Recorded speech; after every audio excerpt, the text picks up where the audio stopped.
250 hours in the crew, 450 hours in Need for Speed Unbound, and like 300 hours in Forza Horizon 5. And yet in all of these games, there is a similar thing that I refuse to do. Refuse! Look, in my games in general, I love maps. Even if it's collectively agreed that this may be the worst map in Forza Horizon history. And even when maps are smaller than the previous, but so much more detailed and densely populated. And I love especially when thought is put into the layout so you get to see what you're driving to, filling you with an interesting intrigue. Heat did this so well. And most of all, I love exploring worlds that have been crafted and created for us, sometimes to match real places, and sometimes completely made up.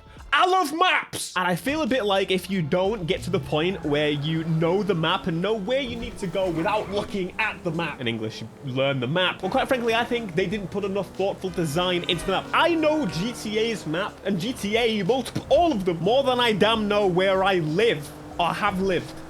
Ever. I still use Google Maps where I live. Yeah, I have to. Yeah. I will bully people that use Apple Maps. We got to bring that back. There is one thing that I just refuse to partake in any game, whether I love the map or hate the map. And I really kind of don't know why. Those stupid collectibles. Oh my God. The thing is, it's not even that I dislike collectibles. I don't dislike collectibles. They infuriate me. Look at it. Sitting there thinking you're going to be collected. You're not. It's not gonna happen. I actually collected 138. After what, like 500 hours? But Theo, do you enjoy paying for fast travel? Because if you collected the fast travel billboards, you would all of a sudden not have to pay 5 grand to fast travel. Look, it's just right there. I'm literally gonna fly up to it with my drone. Look at that. Fast travel, cheap, reliable fast travel, free fast travel. Do you mind? Oh God, it's Bugatti. And you know what I'm gonna do? I'm gonna close this menu and I'm gonna go fast travel somewhere completely different.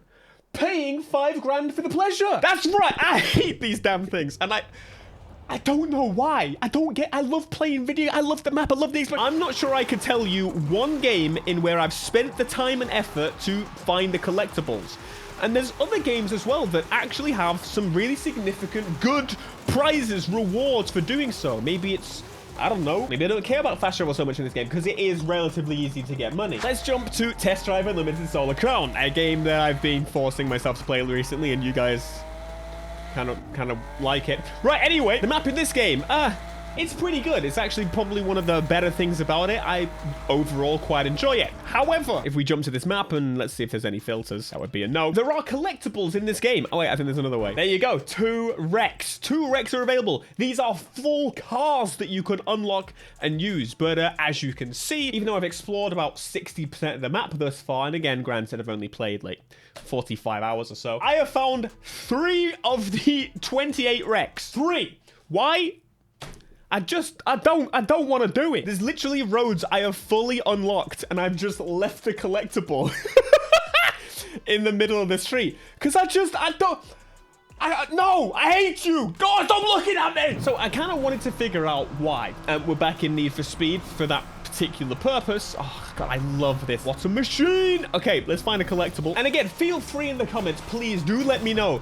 Do you bother with the collectibles? What is wrong with me? What is the point? I don't get me. Why am I like this? Need for Speed might have some of the most unique collectibles in that these stickers are placeable on the car, and customization in this game is, well, quite important. So having these really cool artist-drawn designs that you're able to collect and put on your car surely should be a pretty good thing to incentivize me to, well, do the thing, because Need for Speed is literally like customization. I've been saying it for years, but I still just don't really care. I collected them when I sat near them, but beyond that, I still just didn't do it.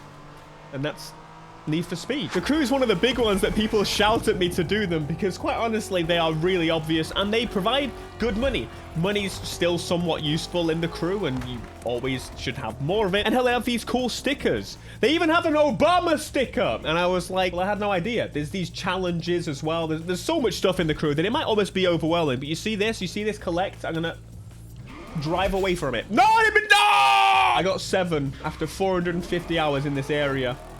I think there's a pretty straightforward dismissal with the ones in this game is that, again, you get XP and money and cheap fast travel in Forza Horizon 5. Some of them are just ridiculous, and I think that's fun. Like, that's kind of fun. I don't really know how the hell I would get up there, but you have to spend some time to do it. So there's a little bit of, you know, thinking about how do you do this. But if you pause the game, I've got 35 million. And not only that, I have 47 super wheel spins, so money's no issue. That one's kind of easy to explain away. But it's not always like this, which adds to the confusion. There is a game that I have played 3-4 times through. If you don't get the behind the balls fizz, you know, the James May fizz, when you play Burnout Paradise, I don't know what's wrong with you. You disgrace me. Burnout Paradise is just such a good game. I actually really prefer Burnout 2 overall as a Burnout game. But you can't disagree that this game is just... it's one of the games of games. No question, racing or not. Oh, piss on it. The crashing really has aged poorly, though, I would say. Like, it's kind of infuriating. I just want to drive! Let me go! Anyway, this is a game where I have multiple times over collected the collectibles. We're talking the billboards right in front of me. These are jumps that I'm forced to do that I don't normally enjoy in a game. I mean, I'd also show you some smash gates, but I've smashed every single one of them multiple times. All that's left is the remnants. And the reason I actually did it in this game over any other, again, I did it on the PS3, I've done it on PC, I've now done it on the PlayStation, and you can see all the events around that I just haven't touched.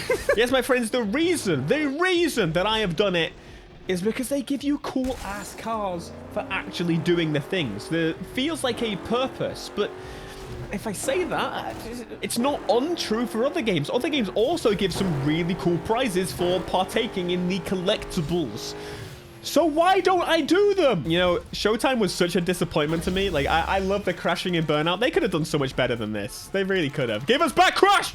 Give us a Burnout game. I'm begging, I'm pleading. Now would be the perfect time. I don't even care if it's a bloody remaster of the old ones. Just give me a Burnout game. So is it the rewards of cool Burnout cars that pull me to do that type of thing? Maybe? Maybe there's some cool cars that I could unlock in the collectibles tab that... yeah, look! The Porsche Taycan. I guess I can already get a Porsche Taycan. Maybe that's it? The rewards just kind of suck, but... it just debates in my head. It's not 100% factual because there's some cool cars in Test Drive. And I did it in TDU2. I think I did it in TDU2. Am I alone here? Am I the only one that feels like this? Maybe it's ultimately because there's some games that I want to put 100% of my time into, and maybe it's just as simple as that. But Gran Turismo tries to push me to collect all the cars, and I really enjoy that game, but I just don't care. It tried to get you to do professional racing.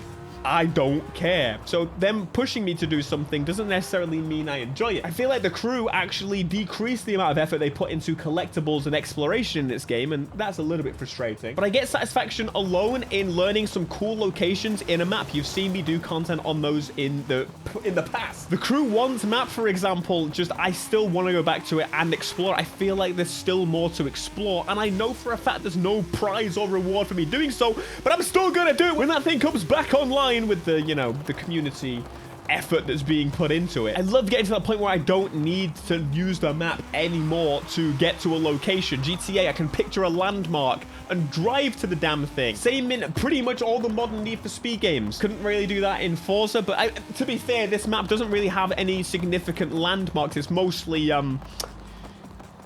this. The idea of cheap fast travel sounds really nice. The idea of having more cool, unique vehicles, like in the Crew, sounds like a pretty good idea to me. I love the idea of exploring the map and maybe being guided along to do that process. What makes me loathe them so much? I tried to avoid that event. You know what? Maybe I could do the same damn video on activities as well. Please, games, let me turn them off. I don't want, it's too much stimulation. Who wouldn't want to explore this cool ass area? Look at it. It's unique. It's beautiful. It's got these ruts and just kind of makes me want to speed down it. I just wondered if anyone out there had figured out why, because the simple answer would be that, oh, you just don't like it. But I'm a logical person. Why? Please help me.